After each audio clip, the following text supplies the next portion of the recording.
नमस्कार बच्चों, आज हम अलंकार के बारे में जानेंगे।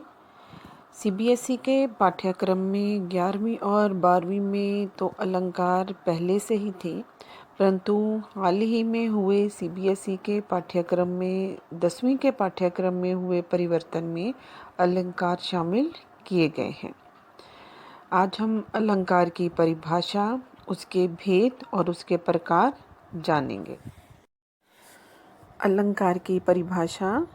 अलंकार अर्थात गहने अर्थात आभूषण। जिस प्रकार सुंदर दिखने के लिए हम अलंकारों का प्रयोग करते हैं, गहनों का प्रयोग किया जाता है, वैसे ही कवि लोग अपनी कविता को सुंदर बनाने के लिए अलंकारों का प्रयोग करते हैं।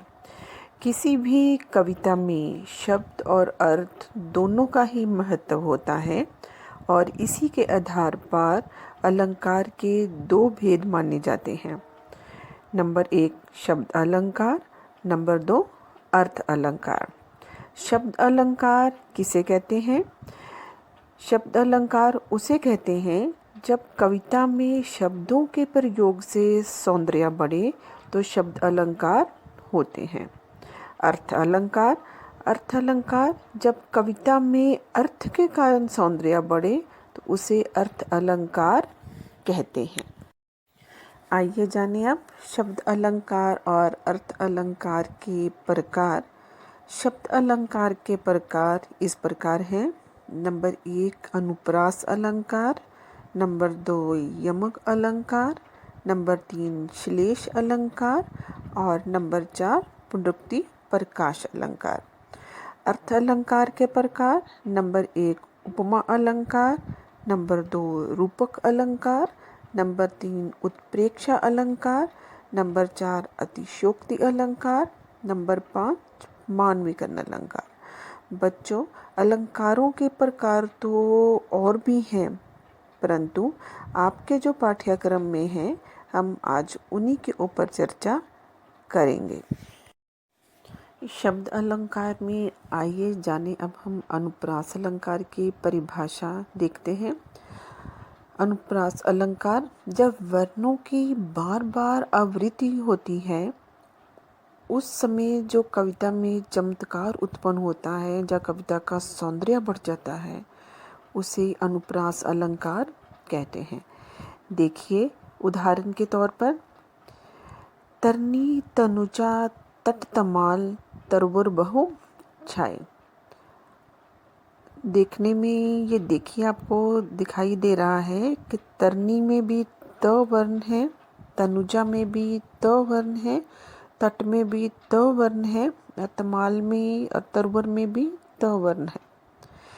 एक ही जैसे जब अक्षरों को बार बार उसको प्रयोग में लाया जाता है तो वो अनुप्रास अलंकार होता है। देखने में ये सुंदर लग रहे हैं, इसलिए ये शब्द अलंकार हैं। आगे एक और उदाहरण देखिए। पीपर पाथर पूजन लागे उनमें कुछ नहीं ज्ञाना। इसमें देखिए पीपर में पावर्ण की आवृत्ति, पाथर में पावर्ण की आवृत्ति, पूजन में पावर्ण की आवृत्ति। पीपर और पाथर में अंतिम जो अक्षर है दोनों में देखिए जिसको काले रंग से दिखाया गया है वो र वर्ण है, र वर्ण की आवृत्ति हुई है। ये अक्षर की जो आवृत्ति है ये पहले भी अक्षर हो सकता है 2 शब्दों के बीच में या 3 शब्दों के 4 शब्दों के बीच में, और जो अंतिम अक्षर है अगर उसमें आवृत्ति हो रही है तो भी अनुप्रास अलंकार है। परंतु ध्यान देने योग्य बात यह है कि जैसे पीपर और पाथर अगर हम लिखेंगे तो वो अनुप्रास अलंकार नहीं होगा, अर्थात बीच में कोई तीसरा अगर शब्द आता है तो वो अलंकार नहीं माना जाता। नंबर 2 यमक अलंकार। यमक अलंकार उसे कहते हैं जब एक ही वर्ण बार बार आए परंतु हर बार उसका अर्थ भिन्न हो। जैसे उदाहरण देखें, काली घटा का घमंड घटा। इसमें घटा शब्द है जो 2 बार आया है, परंतु दोनों बार इसका जो अर्थ है वो भिन्न है। पहले देखिए, घटा का अर्थ है काले बादल और दूसरे में घटा का अर्थ है कम होना। दूसरी उदाहरण देखिए, वे 3 बेर खाती थी, वे 3 बेर खाती है। इसमें पहले में बेर का अर्थ है 3 बार और दूसरी बार बेर का अर्थ है 3 बेर के दाने। नंबर 3, श्लेष अलंकार। श्लेष का अर्थ होता है चिपकना। जब एक शब्द बार बार आए परंतु उसका अर्थ वही रहे, अर्थात उसके साथ दूसरे कई और अर्थ चिपके रहें या जुड़े रहें। उदाहरण के तौर पर देखिए, रहमन पानी राखिए, बिन पानी सब सून, पानी गए न उभरे, मोती मानस चून।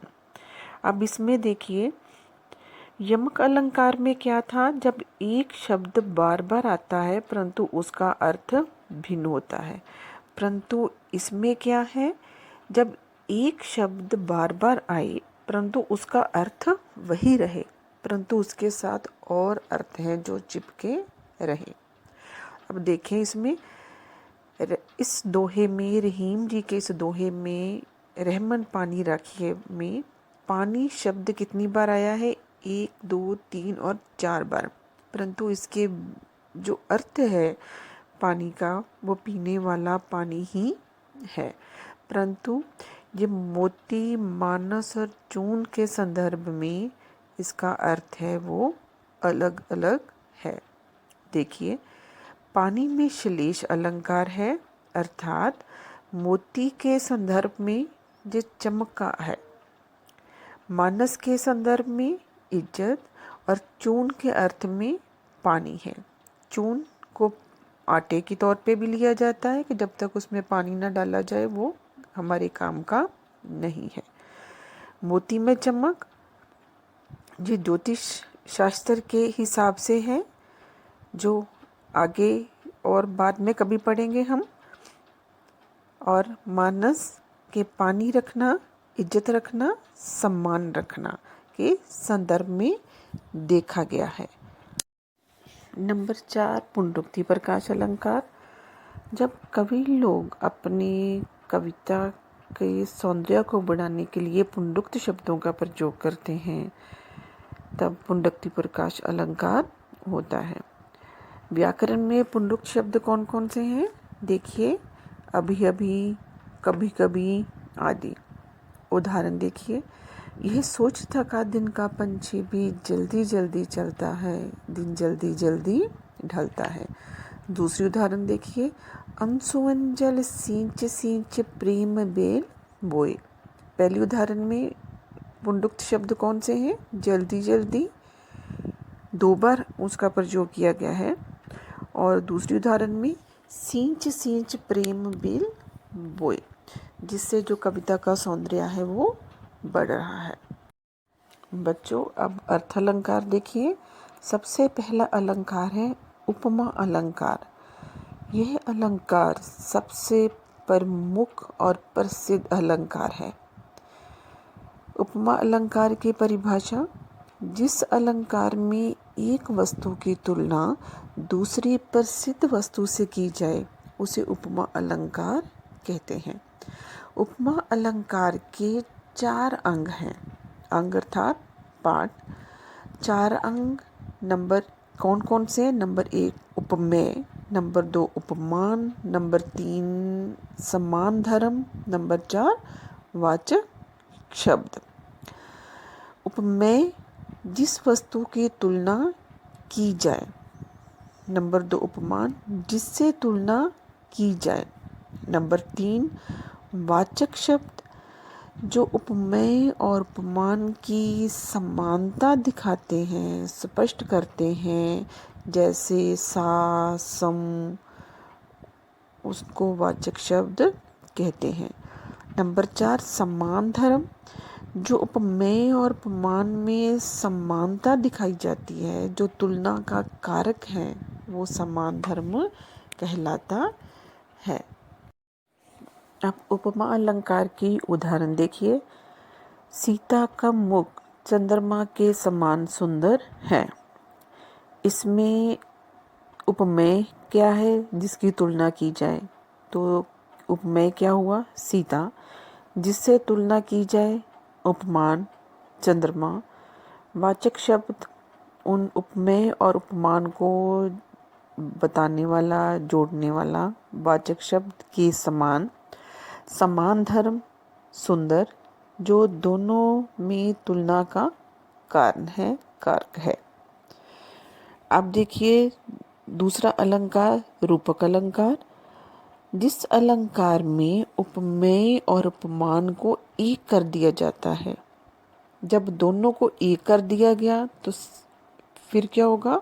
दोनों में समानता है, जो तुलना है, समानता तो रहेगी लेकिन तुलना समाप्त हो जाएगी। जैसे सीता चंद्रमुखी है। दूसरी उदाहरण, मैया मैं तो चंद्र खिलौना ले हूँ। पहले में देखिए कि सीता चंद्रमा के समान सुंदर नहीं है, वो तो साक्षात चंद्रमा ही है, कि वो चंद्रमुखी है। दूसरा, मियाँ मैं तो चंद्र खिलौना लूँ हूँ, कि मैं चंद्र जैसा खिलौना नहीं लूँगा, मुझे तो चंद्र खिलौना ही चाहिए, मैं तो चंद्रमा के साथ ही खेलूँगा। अर्थात दोनों में तुलना समाप्त हो गई। और जब दोनों में तुलना समाप्त हो जाती है तो इसमें जो उपमेय उपमा के हमने अंग देखे थे, 4 अंग हैं, उसमें वाचक शब्द था जो वो इसमें दिखाई नहीं दे रहा, क्योंकि वो तुलना का कारक था। इसलिए रूपक के अंग कितने हो गए? 3, उपमेय, उपमान और समान धर्म। नंबर 3, उत्प्रेक्षा अलंकार। जब उपमेय में उपमान की संभावना की जाती है तो उसे उत्प्रेक्षा अलंकार कहते हैं। इस अलंकार की सबसे बढ़िया पहचान बच्चों ये है कि आपकी कविता की पंक्तियों में कहीं भी आप कविता पढ़ रहे हो, उसमें मानो, जानो, मनु, जनहू, मनहू आदि शब्दों का अगर प्रयोग किया गया है तो समझिए कि उसमें उत्प्रेक्षा अलंकार है। कि कवि अपनी कविता में कह रहे हैं कि मानो ये हो सकता है, जानो ये हो सकता है। अब इसी उदाहरण को देखिए कि सीता का मुख जो चंद्रमा के समान सुंदर था, रूपक में आ गया वो सीता चंद्रमुखी है। और अगर उसी उदाहरण को हम देखेंगे कि सीता का मुख मानो चंद्रमा है, तो उसमें उपमेय में उपमान की संभावना की गई है। दूसरी उदाहरण देखिए, अंबर में तारे मानो मोती अनगिनत हैं। कि कवि क्या कहते हैं कि आकाश में जो तारे हैं मानो वो मोती के समान है। तो इसमें उत्प्रेक्षा अलंकार है। आगे देखिए अतिशयोक्ति अलंकार। अतिशयोक्ति अलंकार में उपमेय का वर्णन सीमा से अधिक बढ़ा चढ़ाकर किया जाता है। कि जब कवि लोग किसी की प्रशंसा बढ़ा चढ़ाकर कर देते हैं तो वहाँ अतिशयोक्ति अलंकार होता है। अब एक उदाहरण देखिए, हनुमान की पूंछ को लगन न पाई आग, लंका सिगरी जर गई गए निशाचर भाग। इस दोहे में देखा जा रहा है कि जो हनुमान जी की प्रशंसा की गई है। अब कवि हैं जो हनुमान के भक्त हैं, परंतु उन्होंने जो उनकी प्रशंसा कुछ इतनी बढ़ा चढ़ा कर दी है कि वो समझ से परे है, जो हो ही नहीं सकता। कवि कहते हैं कि हनुमान की पूंछ को लगन न पाई आग, कि हनुमान की पूंछ को अभी आग भी नहीं लगी थी कि लंका सिगरी जल गई, कि सारी लंका जल गई और राक्षस है जो भाग गए। परंतु हुआ बच्चों क्या था कि जब हनुमान की पूंछ को आग लगी थी, उसके बाद जो है आग लगी थी, उसके बाद है जो लंका जली थी और सारे राक्षस भाग गए थे। इसमें पूंछ को आग लगने से पहले ही जलना, अर्थात कारण से पहले ही कार्य का हो जाना अतिशयोक्ति है। जब कभी बढ़ा चढ़ाकर बात कहते हैं तो वो अतिशयोक्ति अलंकार होता है। आगे मानवीकरण अलंकार, जिस कविता में प्रकृति को मनुष्य की भांति व्यवहार करते हुए दिखाया जाए कि जैसे जो आसपास की जो नेचर है, जो प्रकृति है, मनुष्य की भांति व्यवहार कर रही है, तो वो मानवीकरण अलंकार होता है। जैसे उदाहरण देखिए, मेघ आए बन ठन के सज संवर के। इसमें बादलों का मानवीकरण किया गया है कि बादल हैं जो आए हैं बहुत सज संवर के आए हैं, बन ठन के आए हैं, कि बादलों के बीच में जो बिजलियां चमकती हैं उनको उनके सुंदरता का कारण बताया गया है। दूसरी उदाहरण, उच्च आकांक्षाओं से तरोवर हे झांक रहे नीरव नभ पर, वृक्ष शांत आकाश की ओर निहार रहे हैं। मानवीकरण अलंकार हैं, अर्थात उच्च आकांक्षाओं से तरोवर, तरोवर अर्थात वृक्ष, जो पेड़ पौधे हैं वो पर्वत के हृदय से उठने वाली उच्च आकांक्षाएं हैं, इच्छाएं हैं, और वो झांक रहे नीरव नभ पर, वो शांत आकाश की ओर निहार रहे हैं, ऐसे जैसे मनुष्य आकाश की ओर निहारता है। आइए बच्चों, अब हम एक बार ध्यान देने योग्य जो बातें हैं उसकी पुनरावृत्ति कर लें। प्रथम है शब्द अलंकार और अर्थ अलंकार में अंतर। शब्द अलंकार, जब कविता में शब्दों से सौंदर्य बढ़े वो शब्द अलंकार है। अर्थ अलंकार, जब कविता में अर्थ से सौंदर्य बढ़े। आगे यमक और श्लेष अलंकार में अंतर। जब एक शब्द बार बार आए लेकिन अर्थ भिन्न हो तो वह यमक अलंकार होता है। श्लेष अलंकार, जब एक शब्द बार बार आए परंतु उसका अर्थ एक ही हो लेकिन उसके साथ और अर्थ जुड़े हों, क्योंकि श्लेष का अर्थ होता है चिपकना। ऐसे ही उपमा और रूपक अलंकार में अंतर। उपमा में उपमेय की तुलना उपमान से की जाती है, परंतु रूपक में उपमेय और उपमान को एक कर दिया जाता है और तुलना समाप्त हो जाती है। प्यारे बच्चों, हम अपने जीवन को भी अलंकृत कर सकते हैं, सुंदर बना सकते हैं। मनुष्य जीवन को अलंकृत या सुंदर बनाने के लिए हमें मूल्यों का प्रयोग करना चाहिए, नैतिक मूल्यों को जीवन में ढालना चाहिए। और जो महापुरुष हैं वो शायद इन्हीं अलंकारों का प्रयोग करते रहे हैं। ये मूल्य रूपी अलंकार कौन कौन से हैं? सत्य, अहिंसा, ईमानदारी, शिष्टाचार, सदाचार, आत्मानुशासन, परोपकार, अहंकार न करना, विनम्रता आदि। आशा है कि आप अपने जीवन में इन अलंकारों का, मूल्य रूपी अलंकारों का प्रयोग करते हुए अपनी जीवन को अलंकृत करेंगे। धन्यवाद।